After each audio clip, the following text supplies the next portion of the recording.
Okay. Whoa, this is high. All right, so this is a very powerful month here at Joyful Gathering Spiritual Center as we are looking at how to do life in a more conscious and connected way by addressing real life, human life, because we're all living it. So we're going to talk about that today. Issues using our science of mind principles, how we can really apply new thought into living our lives.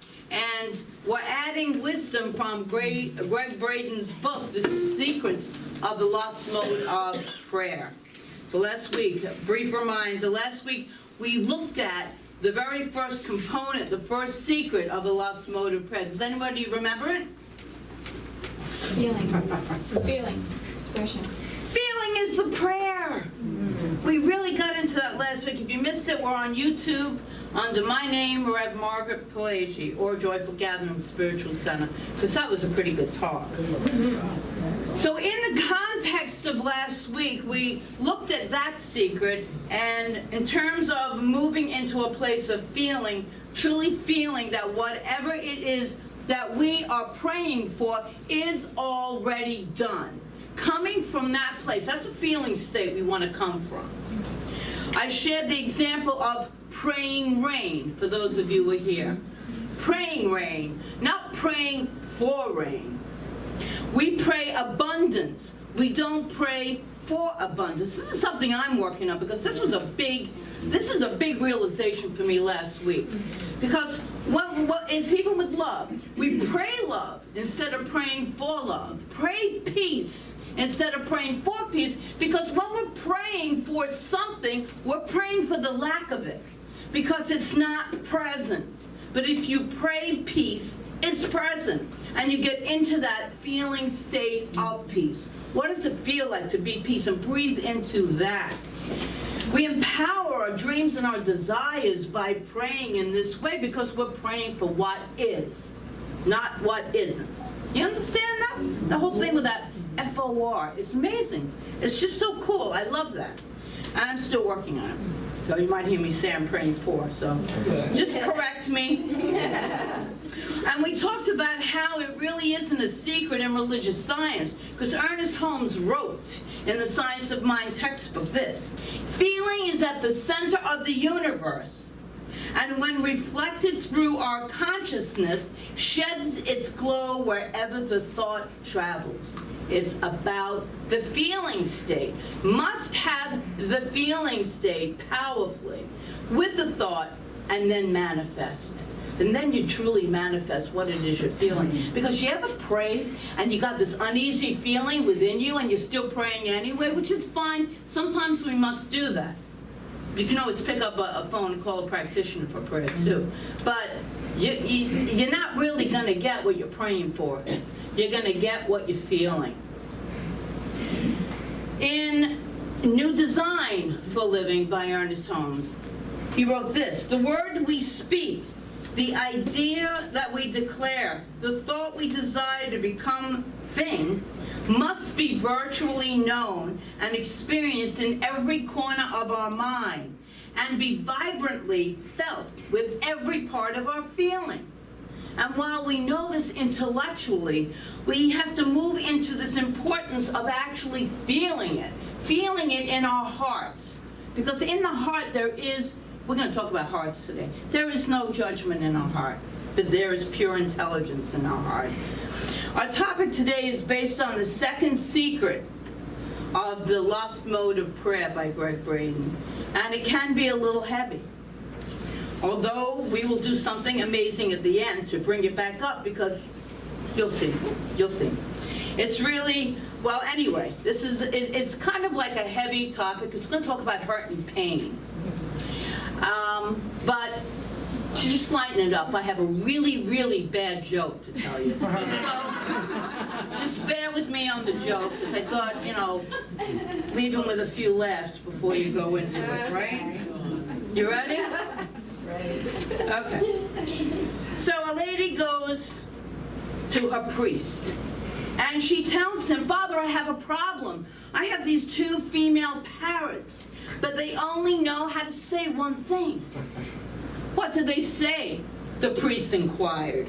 They say, hi, we're hookers. Do you want to have some fun? That's obscene, the priest exclaimed. Then he thought for a moment.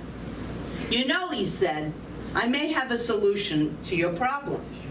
I have 2 male parrots who I have taught to pray and read the Bible.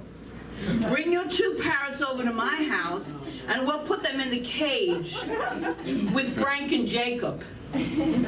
My parrots can teach your parrots to pray and worship. And your parrots are sure to stop saying those obscene things. Thank you, the woman responded. This may very well be the solution. The next day she brought her 2 female parrots to the priest's house. As he ushered her in, she saw that the 2 male parrots were praying with little rosary beads. Impressed, she walked over and placed her parrots in the cage with these praying parrots. After a few minutes, the female parrots cried out in unison, hi, we're hookers. You want to have some fun? There was stunned silence, shocked. And the male parrot looked over to the other male parrot and he explained, put the beads away, Frank. Our prayers have been answered. I told you that. It's about answered prayer. It's about answered prayer. So now we go back to the topic that's at hand.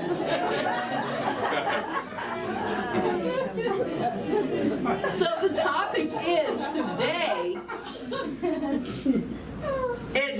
we're moving from the dark night into the sunlight, the daylight. And we are going to continue to talk about feeling is the prayer in this, but in a different way. And as I promised, we would have a real look at real life issues. The real life issue we are going to look at today is the issue of hurt and pain. Not something we really want to talk about, is it? Nope. We would just as soon not go there. The second secret to the lost mode of prayer, according to Greg Braden, says this: hurt is the teacher, wisdom is the lesson. And living from that deep and powerful impact of those 8 words, hurt is the teacher and wisdom is the lesson, we develop the ability to shine the light of day into the darkest of nights. Braden writes this: how we deal with loss and tragedy is a question that each of us will have to answer during our lifetime. Although the experience of hurt is universal, what we do with hurt is not. If we allow the pain of life's disappointments and losses to linger unresolved, it can destroy our health, our lives, our very relationships that we most cherish. If we, on the other hand, can find wisdom in our hurt, he writes, we can give new meaning to the most painful experiences. In doing so, we become better as people, for ourselves, for our families, and for our communities. This is the way to build a better world. Always comes within. Wow, is what I have to say. That really packs quite a wallop. And what I want to do is to read it again, but take it apart and put some commentary in there, because I think this is really powerful. And you know what? Pushing our hurt and all of our feelings and disappointments under the rug does nothing but accumulate those things in our subconscious. That's our rug. So we're going to bring them into daylight so that we can heal them. So I'm going to read it again. How we deal with the loss and tragedy is a question that each of us will have to answer during our lifetime. Has anyone in this room not experienced disappointment, hurt, pain, loss, gut-wrenching experiences that we have when we are doing life. I don't think not. I think not. So this next statement then is totally accurate. The experience of hurt is universal. We all get hurt. We all suffer a loss. We all feel pain. It's universal. So it's kind of good to know that we're all in this together. As we talked about last week, the soup of life. And what we do with our hurt, though, is not. What we do with it, that's not universal. That is a conscious decision. So let's just stop for a moment right there. What we do with our hurt is not. And this is rhetorical. But the question to pose this morning, then, is what have you done with yours? Is it still a dark night for you? Or has it been transmuted into daylight? And like you, I have had quite a few big hurts in my life. And they could be called devastating, or whatever adjective you want to use. We've all been through it. My childhood was filled with abuse, very abusive childhood, emotionally, physically, and mentally. And I suffered greatly, and the greatest emotion that I had, and I had it for many years, was hate. I did not have an emotion that was stronger than hate, pure hate. And I must have been a very brave young girl when at 15 I got on a plane from San Francisco and flew back to Manhattan. And so I lived with my alcoholic father, but that was fine because he wasn't abusive, so he could drink. I didn't care about that. So I told myself, though, I told myself that this was first of all, the first feeling that I felt when I got back to Manhattan was freedom. I felt so free, so light. There was a joy, there was a hole, there was pain, but there was a joy. But that feeling of hate continued. It continued for the next 25 years. And I worked very hard to let it go. And that was the forgiveness I knew. For me, in order for me to have happiness and truly feel love, I had to open that heart that I had closed many years ago. And I had to let go of that hate somehow. And I did a lot of work for 5 or 6 years on that. And I know that all of a sudden, one night, I'm sitting, doing my needlepoint, and this feeling of complete compassion for my mother filled my heart. Because I realized in that moment, everything changed, that she lived in darkness. And she will continue to live in darkness. And I felt compassion. And in that compassion was the forgiveness. That's where the forgiveness was. That set me free. That really did set me free. So I realized that in the lesson, then I looked for the lesson in it, because I always look for the lesson in everything, and it was, one of my sole purposes was to come in to teach forgiveness, to learn it, to do it, and to teach it. And so I went to Atlanta for a while and studied with Colin Tippett and brought back radical forgiveness, and been teaching that since, I think, 2002. And I've seen so many healings that have taken place through forgiveness. I can't even emphasize it. And the gift that I got from this also was that I am unable to have hate ever enter my heart. And there's been many opportunities. And it can't go there. It's like the water on a duck. That's all it rolls right off. Yeah, I can feel hurt. I can feel disappointment.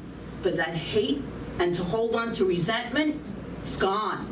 It is gone forever. And I know this to be true. I know this to be true. Amazing healing occurs for people when they move into that place of forgiveness. So I feel so blessed because I consciously chose not to self-abuse. Because when we play those stories over and over again in our minds, reliving our childhood, I didn't have a childhood, blah, blah, blah, those voices, we are hurting ourselves. We're not even hurting anyone else. You know this. But it is true. It is absolutely true. But then on the other hand, we know people that maybe 20, 30, 40, or the rest of their lives, years, have held on to the resentment, held on to the pain, refused to let it go. They're living from that past hurt. And Braden goes on to tell us what to expect, depending on the answer that we just gave. If you're ready to move through something that you have not moved through, I'm going to have a technique at the end that we can use. Anyway, Braden wrote this, if we allow the pain of life's disappointments and losses to linger unresolved, it can destroy our health, our lives, and the very relationships that we most cherish. If, on the other hand, we can find wisdom in our hurt, we can give new meaning to the most painful experiences. In doing so, we become better as people. For ourselves, for our families, for our communities. This is the way we build a better world. This is the way, one consciousness at a time. Don't think I myself can do nothing. Yes, you can, because the divine is always within you. But sometimes we feel that this pain is unbearable, right? So you ever have a pain that feels so unbearable? It feels like you can't breathe. Like you can't take another step. It's paralyzing. And I know we've all heard the following statement. It's not one of my favorite. God never gives us more than we can handle. Or the one attributed to Mother Teresa. I know God never gives me more than I can handle, but I wish that he didn't trust me so much. But honestly, when we're going through real hurt, real disappointment, real pain, it's the last thing I want to hear. I don't know about you. I don't want to hear that. God didn't give this to me. You know, it doesn't even make sense. Anyway, let me go on. Braden suggests, though, that this is actually true. Scientifically shown to be the truth. So he writes this in his book, Secrets. So how much pain can we bear? According to ancient traditions, the answer to this question is brief, clear, and straightforward. The great challenges of life appear to be when, and only when, we have everything we need to survive and heal from the experience. In this uncomplicated assertion, we are being offered a promise that has withstood the test of time and can now be verified by science. Science is always doing these scientific experiments on consciousness. We already have what we need to survive. We already have it. And this is still Braden. While we may find comfort and insight in self-help books, magazine articles, and seminars, the spiritual tools we need already exist within us. They're there. We just need to learn to access them, like we need to learn to turn on the switch for a light in the room. It's the same principle. And he continues. Now, it can all now be verified by science, he writes. What science? Well, not being a scientist, I am not even going to try to describe the science, but let us say that it has something to do with numbers, fractal geometry, to be exact. All of you familiar with I know there are people here who are. Well, then you know about it, and balance. So it's been scientifically proved. We don't have to prove any of this scientifically, because when we study these these spiritual truths that we talk about, that we live from here at Joyful Gathering Spiritual Center, that we live our lives from, what we can move out of the pain from by using our conscious awareness. When we use them, we change everything in our life. If it's proved scientifically, great. If not, it still works for me. I've used them, and they are infallible. They are always there. The universe truly does have our back. The universe truly does support us in every way, shape, and form. I know this. I know this because I lived it. And I know that many of you out here have lived that from these spiritual principles. So the bottom line is that science and fractal geometry have shown that there is a never-ending dance between balance and chaos in nature. Balance can only come when all the patterns are in place to support it. So lots of times there's such chaos that's going on, but as we hold our center, as we align with divinity, as we truly move into knowing that God is the source of all of our good, only God, not a human condition which will pass anyway. When we get to that place, that's when we can survive in the middle of turmoil. We can hold the peace in the middle of chaos. In Secrets, he writes this, Greg Braden: whether or not we're conscious of this principle, no matter what life brings our way, when we find a crisis at our doorstep, we already have everything we need to solve the problem, heal, and hurt, and survive the experience. We must, because it is nature's way. We have every tool to heal ourselves of pain. It might take whatever time it takes, but hold fast to the one simple truth that the divine infinite source of all good is always present and is our only source. It's who we came from, it's who we return into. It's within us and it's outside of us. It's everywhere. It's omnipresent. And that is the truth that we live by. Our principles here that we teach at Joyful Gathering Spiritual Center. I've often used the phrase that life doesn't happen to us. Life happens for us. And so to remember that, even when you're going through the darkness, there is light. There always will be. The light cannot be extinguished. It will always be present. Braden goes on to write this: the power of wisdom, beauty, and prayer, described by many ancient traditions, has been discovered through modern experiences. For example, the underlying theme in the knowledge of the Navajo is based in recognizing the relationship between the pain in the outer world and the wisdom and love in their hearts. Although unquestioningly different experiences, hurt, wisdom, love appear to be closely linked through an odd and perhaps an unexpected relationship.